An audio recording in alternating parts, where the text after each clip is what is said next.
ವಿಡಿಯೋನ ಯಾರೂ ಕೂಡ ಸ್ಕಿಪ್ ಮಾಡದೆ ಕೊನೆವರೆಗೆ ನೋಡಿ. ಏನಕ್ಕಂದ್ರೆ ತುಂಬಾ ಇಂಪಾರ್ಟೆಂಟ್ ಆಗಿರುವಂಥ ಮಾಹಿತಿ ಇದೆ. ಇಂದಲ್ಲ ನಾಳೆ ಎಲ್ಲರಿಗೂ ಕೂಡ ಇದು ಉಪಯೋಗವಾಗುವಂಥದ್ದು. ಸೊ ತಮ್ಮ ಒಂದು ರಕ್ಷಣಾ ಕವಚದ ಬಗ್ಗೆ ಎಲ್ಲರಿಗೂ ಕೂಡ ಗೊತ್ತಿರಬೇಕಾಗಿರುವಂಥ ವಿಷಯ. ಯಾವ ರೀತಿಯಾಗಿ ಒಬ್ಬ ಪೊಲೀಸ್ ಕಾನ್ಸ್ಟೇಬಲ್, ಸೊ ಬೇಸಿಕಲಿ ಏನು ಪ್ರೊಬೇಷನರಿ ಪೀರಿಯಡಲ್ಲಿಯೇ ಅವರ ಮೇಲೆ ಒಂದು ಆರೋಪಗಳನ್ನು ಮಾಡಿ ಅವರನ್ನು ಅಮಾನತು ಮಾಡಲಾಗಿತ್ತು. ಬಟ್ ಆ ಒಂದು ಅಮಾನತು ಯಾವಾಗ ಕೋರ್ಟ್ ತಲುಪುತ್ತೆ, KCSR ನಿಯಮಾವಳಿ 1977 ಪ್ರಕಾರ 311 ನಿಯಮಾವಳಿ ಪ್ರಕಾರ ಈ ಒಂದು ಕೇಸ್ನ ತಿರುವು ಬೇರೆನೇ ಆಗುತ್ತೆ. ಸೊ ಬೇಸಿಕಲಿ ಅಮಾನತು ಯಾರು ಮಾಡಿದ್ದಾರೆ ಅವ್ರ ಮೇಲೇ ಕ್ರಮ ವಹಿಸುವಂಥ ಒಂದು ಕೆಲಸ ಕೂಡ ಇದರಲ್ಲಿ ಆಗುತ್ತೆ. ಸೊ ಹಾಗಾಗಿ ಕಂಪ್ಲೀಟ್ ಆಗಿರುವಂಥ ಮಾಹಿತಿಯನ್ನು ನಿಮ್ಮೊಂದಿಗೆ ಶೇರ್ ಮಾಡ್ತೀನಿ. ದಯವಿಟ್ಟು ವಿಡಿಯೋನ ಕೊನೆವರೆಗೂ ನೋಡಿ.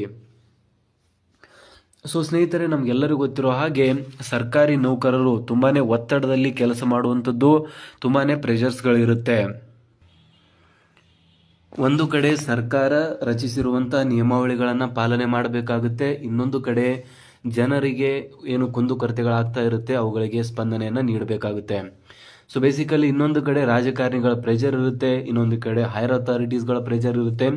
ಸೊ ಎಲ್ಲ ಒಂದು ಸಂದರ್ಭಗಳಲ್ಲಿ ಕೆಲವೊಂದಿಷ್ಟು ಬಾರಿ ಸರ್ಕಾರಿ ನೌಕರರು ಬೇಡವಾದ ಮನಸ್ಸಿದ್ದರೂ ಕೂಡ ಒಂದಿಷ್ಟು ತಪ್ಪುಗಳನ್ನು ಮಾಡಬೇಕಾಗುತ್ತೆ.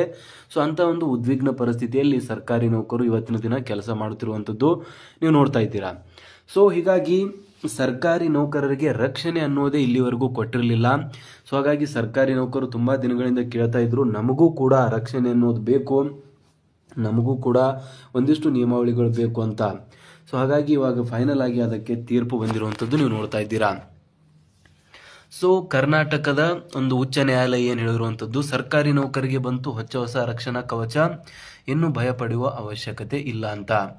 ಪ್ರತಿಯೊಬ್ಬ ಸರ್ಕಾರಿ ನೌಕರರಿಗೆ ರಕ್ಷಣಾ ಕವಚ ನೀಡಿ ಐತಿಹಾಸಿಕ ತೀರ್ಪನ್ನ ಒಂದು ವಿಭಾಗೀಯ ಪೀಠ ಒಂದು ಆದೇಶವನ್ನ ಹೊರಡಿಸಿದೆ.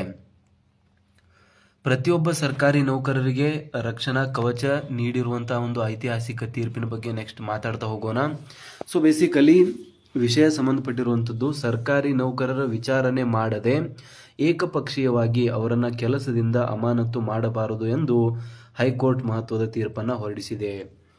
ಸೊ ಬೇಸಿಕಲಿ ಒಂದಿಷ್ಟು ಸಂದರ್ಭಗಳಿರುತ್ತೆ, ಯಾರೋ ಒಂದು ಕಂಪ್ಲೇಂಟನ್ನು ನೀಡಿರ್ತಾರೆ. ಸೊ ಆ ಒಂದು ಕಂಪ್ಲೇಂಟನ್ನು ಅದು ನಿಜವಾಗಿದೆಯಾ ಅಥವಾ ಸುಳ್ಳಾಗಿದೆಯಾ ಅನ್ನೋದನ್ನ ಯಾವುದೇ ಕಾರಣಕ್ಕೂ ಕೂಡ ವಿಚಾರಣೆಯನ್ನ ಮಾಡದೆ ಹೈಯರ್ ಆಫೀಸರ್ಸು ನಮ್ಮ ಒಂದು ಸರ್ಕಾರಿ ನೌಕರರನ್ನ ಸಸ್ಪೆಂಡ್ ಮಾಡುವಂಥ ಒಂದು ಪ್ರಕ್ರಿಯೆ ತುಂಬಾನೇ ಜಾಸ್ತಿ ನಡೀತಾ ಇದೆ. ಸೊ ಈ ಒಂದು ಪ್ರಕ್ರಿಯೆಗೆ ಸಂಬಂಧಿಸಿದಂತೆ ಹೈಕೋರ್ಟ್ನಲ್ಲಿ ಮಹತ್ವದ ತೀರ್ಪು ಬಂದಿದೆ. ಸರ್ಕಾರಿ ನೌಕರರ ಒಂದು ವಿಚಾರಣೆಯನ್ನ ಮಾಡದೆ ಏಕಪಕ್ಷೀಯವಾಗಿ ಅವರನ್ನ ಕೆಲಸದಿಂದ ಅಮಾನತು ಮಾಡಬಾರದು.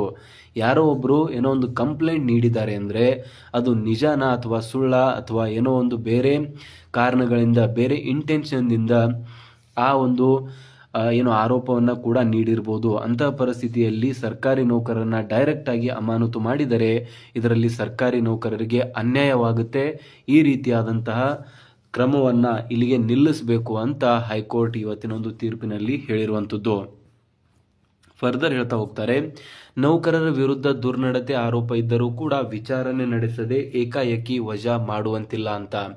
ಏನಕ್ಕಂದ್ರೆ ನೀವು ನೋಡಿದ್ದೀರಾ ಎಲ್ಲ ಒಂದು ಡಿಪಾರ್ಟ್ಮೆಂಟ್ಸ್ಗಳಲ್ಲಿ, ಸ್ಪೆಷಲಿ ಪೊಲೀಸ್ ಡಿಪಾರ್ಟ್ಮೆಂಟ್ ಅಂಡ್ ಇವುಗಳಲ್ಲಿ ಸಮನ್ಸ್ ಜಾರಿ ಮಾಡುವಂಥದ್ದು, ಸೊ ಬೇಸಿಕಲಿ ಡಿ ಇಡುವಂಥದ್ದು, ಈ ಒಂದು ಪ್ರಕ್ರಿಯೆಗಳು ಇರ್ತವೆ. ಸೊ ಇದರಲ್ಲಿ ದುರ್ನಡತೆ ಅನ್ನೋ ಒಂದು ಪದವನ್ನ ಬಳಕೆ ಮಾಡಿ, ಅಂದ್ರೆ ಹೈಯರ್ ಆಫೀಸರ್ಸು ಕೆಳಗಿರುವಂತಹ ಆಫೀಸರ್ಸ್ಗಳು ದುರ್ನಡತೆಯನ್ನ ಮಾಡಿದ್ದಾರೆ, ಕರ್ತವ್ಯಕ್ಕೆ ಗೈರುಹಾಜರಾಗಿದ್ದಾರೆ ಅಥವಾ ಇನ್ನಿತರ ಯಾವುದೋ ಕಾರಣಗಳನ್ನ ನೀಡಿ ಅವರ ಒಂದು ಪ್ರೊಬೇಷನರಿಯನ್ನ ನಿಲ್ಲಿಸುವಂಥದ್ದಾಗಲಿ ಅಥವಾ ಅವರನ್ನ ಸಸ್ಪೆನ್ಷನ್ ಅಲ್ಲಿ ಇಡುವಂಥದ್ದಾಗಲಿ ಮಾಡ್ತಾ ಇರ್ತಾರೆ. ಬಟ್ ಇವುಗಳನ್ನ ಡೈರೆಕ್ಟ್ ಆಗಿ ಮಾಡ್ತಾರೆ, ಯಾವುದೇ ರೀತಿಯಾದಂತಹ ಒಂದು ವಿಚಾರಣೆ ನಡೆಸೋದಿಲ್ಲ. ಅದು ನಿಜಾನ ಅಥವಾ ಸುಳ್ಳ ಅನ್ನೋದನ್ನ ಅರಿಯದೇನೆ ಡೈರೆಕ್ಟ್ ಆಗಿ ಅವರು ಮನಸ್ಸಿನಿಂದ ಒಂದು ಡಿಸಿಷನ್ ತೆಗೆದುಕೊಂಡು ಅವರನ್ನು ವಜಾ ಮಾಡುವಂತ ಒಂದು ಕೆಲಸವನ್ನ ಮಾಡ್ತಾರೆ. ಸೊ ಇದನ್ನ ಇನ್ನು ಮುಂದೆ ಈ ರೀತಿಯಾಗಿ ಮಾಡುವಂತಿಲ್ಲ ಅಂತ ಒಂದು ಹೈಕೋರ್ಟ್ ತನ್ನ ಒಂದು ಜಜ್ಮೆಂಟ್ ನಲ್ಲಿ ತಿಳಿಸಿರುವಂಥದ್ದು. ನೆಕ್ಸ್ಟ್ ಹೇಳ್ತಾ ಹೋಗ್ತಾರೆ, ಕರ್ನಾಟಕ ಹೈಕೋರ್ಟ್ನ ಗೌರವಾನ್ವಿತ ನ್ಯಾಯಾಧೀಶರಾದ ಶ್ರೀ SG ಪಂಡಿತ್ ಹಾಗೂ ಶ್ರೀ ಅನಂತ ರಾಮನಾಥ್ ಹೆಗಡೆ ಅವರ ಒಂದು ವಿಭಾಗೀಯ ಪೀಠದಿಂದ ಈ ಒಂದು ಐತಿಹಾಸಿಕ ತೀರ್ಪನ್ನು ನೀಡಲಾಗಿದೆ. ಸೊ ನೋಡಿ, ಈ ಒಂದು ಕರ್ನಾಟಕ ಹೈಕೋರ್ಟ್ನ ಒಂದು ಪ್ರೊಸೀಡಿಂಗ್ಸ್ನಲ್ಲಿ ಎಸ್.ಜಿ. ಪಂಡಿತ್ ಹಾಗೂ ಅನಂತ್ ರಾಮನಾಥ್ ಹೆಗಡೆ ಇವರ ಒಂದು ವಿಭಾಗೀಯ ಪೀಠದಿಂದ ಈ ಒಂದು ಐತಿಹಾಸಿಕ ತೀರ್ಪಿಗೆ ರುಜುವನ್ನು ಹಾಕಲಾಗಿದೆ. ನೌಕರರ ವಿರುದ್ಧ ಆರೋಪಕ್ಕೆ ಸಂಬಂಧಿಸಿದಂತೆ ಕೆಸಿಎಸ್ಆರ್ ನಿಯಮದಂತೆ ನ್ಯಾಯಬದ್ಧ ವಿಚಾರಣೆ ನಡೆಸಿ ಕ್ರಮ ಕೈಗೊಳ್ಳುವಂಥದ್ದು ಕಡ್ಡಾಯ. So basically Karnataka state government ಏನು ಸರ್ಕಾರಿ ನೌಕರರ ನಿಯಮಾವಳಿ ಇದೆ, ಸೊ ಬೇಸಿಕಲಿ ಅವರಿಗೆ ಅಂತ ರೂಲ್ಸು ರೆಗ್ಯುಲೇಷನ್ಸು ನಿಯಮಾವಳಿ ಇರುವಂಥದ್ದು ಕೆಸಿಎಸ್ಆರ್ ನಿಯಮಾವಳಿಗಳಂತ ನಾವು ಕರಿತೀವಿ. ಸೊ ಆ ಒಂದು ನಿಯಮಾವಳಿ ಪ್ರಕಾರ ಸರ್ಕಾರಿ ನೌಕರರ ಮೇಲೆ ಯಾವುದೇ ಒಂದು ದೂರು ಅಥವಾ ಕಂಪ್ಲೇಂಟ್ಸ್ಗಳು ಬಂದಾಗ ಅದರ ಒಂದು ಸತ್ಯಾಸತ್ಯತೆಯನ್ನು ತಿಳಿದುಕೊಳ್ಳೋದಕ್ಕೆ ಇಲಾಖೆಯ ವಿಚಾರಣೆಯನ್ನು ನಡೆಸಬೇಕು. ಅದಾದ ನಂತರವೇ ಅದರಲ್ಲಿ ಅವರು ದೋಷಿ ಕಂಡು ಬಂದರೆ ಮಾತ್ರ ಅವರನ್ನು ಸಸ್ಪೆಂಡ್ ಮಾಡ್ಬೋದು, ಇಲ್ಲದೆ ಹೋದರೆ ಯಾವುದೇ ರೀತಿಯಾದಂಥ ಸಸ್ಪೆನ್ಷನ್ನ ಮಾಡಬಾರದು ಅನ್ನೋ ಒಂದು ವಿಷಯ ಕೆಸಿಎಸ್ಆರ್ ನಿಯಮಾವಳಿಯಲ್ಲಿಯೇ ಇರುವಂಥದ್ದು. ಸೊ ಈ ಒಂದು ಬೇಸಿಕಲಿ ಇನ್ಸಿಡೆಂಟ್ ಆಗಿರುವಂಥದ್ದು ರಮೇಶ್ ಅವರ ವಿರುದ್ಧದ ಪ್ರಕರಣದಲ್ಲಿ ಹೈಕೋರ್ಟ್ ಮಹತ್ವದ ತೀರ್ಪನ್ನು ನೀಡಿದೆ. ಸೊ ರಮೇಶ್ ಎಂಬ ಒಂದು ವ್ಯಕ್ತಿಯ ಏನು ವಿಚಾರಣೆ ನಡೀತಾ ಇತ್ತು, ಅವರು ಈ ಒಂದು ಹೈಕೋರ್ಟ್ನಲ್ಲಿ ಇದನ್ನು ಸಸ್ಪೆನ್ಷನ್ನನ್ನು ಇಲ್ಲಿ ಚಾಲೆಂಜ್ ಮಾಡಿದರು. ಸೊ ಅವರ ಒಂದು ವಿಚಾರಣೆ ಮಾಡುತ್ತಿರುವಂತಹ ಹೈಕೋರ್ಟ್ ಈ ಒಂದು ಮಹತ್ವದ ತೀರ್ಪು ನೀಡಿರುವಂಥದ್ದು ತುಂಬಾ ಸಂತಸದ ವಿಷಯವಾಗಿದೆ.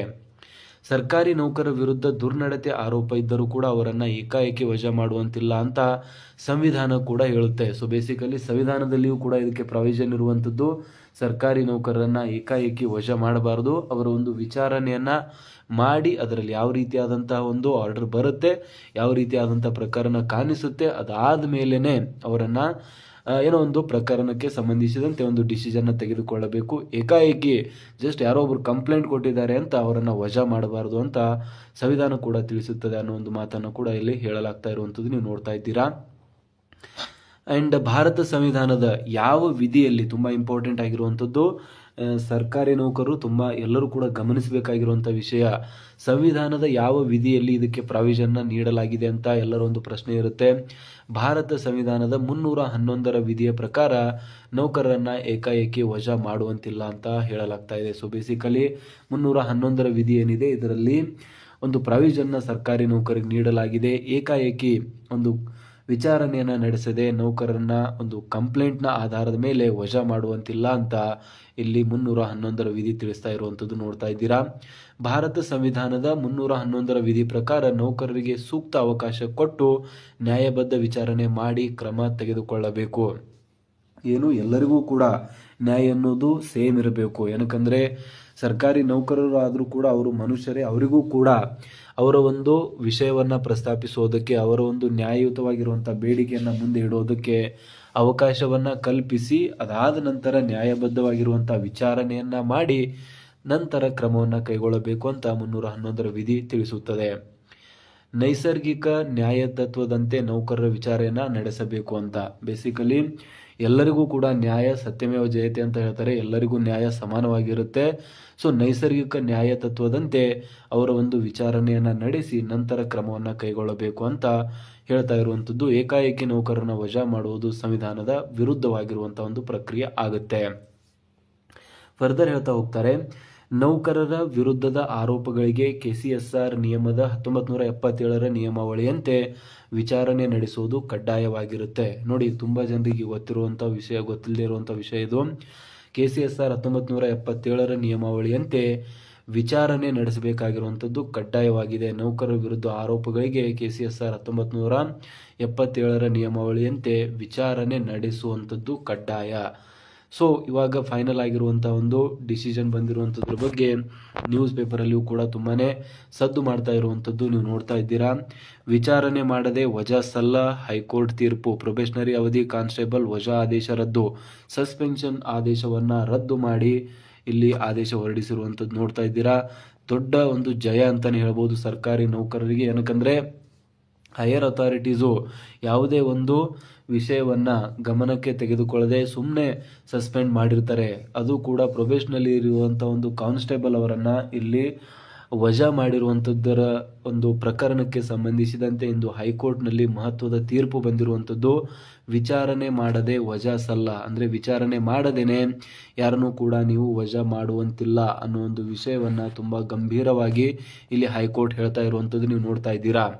ಹೈಕೋರ್ಟ್ನ ಐತಿಹಾಸಿಕ ತೀರ್ಪು ಪ್ರೊಬೇಷನರಿ ಅವಧಿಯ ಕಾನ್ಸ್ಟೇಬಲ್ ಅವರನ್ನು ವಜಾ ಆದೇಶ ರದ್ದು ಮಾಡಲಾಯಿತು. ಏನು ಕಾನ್ಸ್ಟೇಬಲ್ ಅವರನ್ನ ಇಲ್ಲಿ ಸಸ್ಪೆಂಡ್ ಮಾಡಲಾಗಿತ್ತು, ಅವರ ಒಂದು ಆದೇಶವನ್ನ ರದ್ದು ಮಾಡಲಾಗಿದೆ.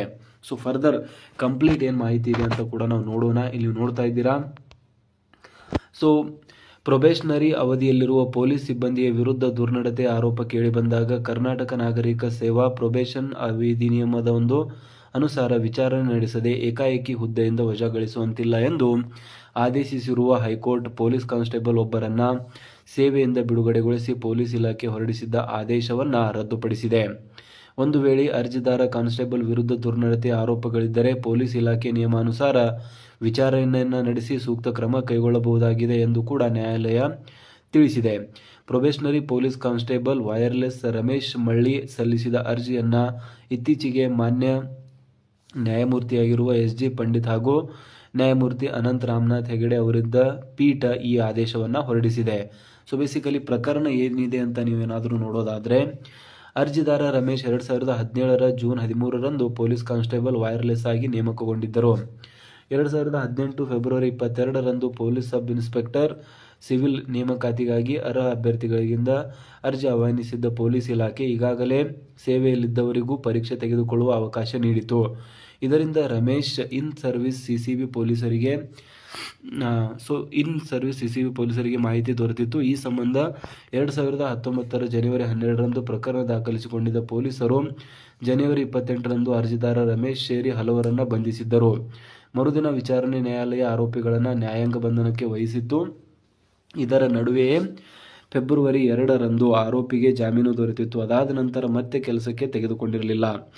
ಬೆಂಗಳೂರು ಜಿಲ್ಲಾ ಕಂಟ್ರೋಲ್ ರೂಮ್ನ ಇನ್ಸ್ಪೆಕ್ಟರ್ ನೀಡಿದ್ದ ವರದಿ ಆಧರಿಸಿ ಅರ್ಜಿದಾರನನ್ನ ಕರ್ನಾಟಕ ನಾಗರಿಕ ಸೇವಾ ಅಧಿನಿಯಮ ನಿಯಮ 6ರ ಅನುಸಾರ ಸೇವೆಯಿಂದ ಬಿಡುಗಡೆಗೊಳಿಸಲಾಗಿತ್ತು. ಇದನ್ನು ಪ್ರಶ್ನಿಸಿ ರಮೇಶ್ ಸಲ್ಲಿಸಿದ ಅರ್ಜಿಯನ್ನು ಕೆಎಟಿ ವಜಾಗೊಳಿಸಿತು. ಇದರಿಂದ ರಮೇಶ್ ಹೈಕೋರ್ಟ್ ಮೆಟ್ಟಲೇರಿದ್ದರು, ಅದನ್ನು ಪ್ರಶ್ನಿಸಿದ್ದಾರೆ ಎಂದು ಆರೋಪಿಸಲಾಗಿದೆ. ಆದರೆ ಪ್ರೊಬೇಷನರಿ ವಿರುದ್ಧ ದುರ್ನಡತೆ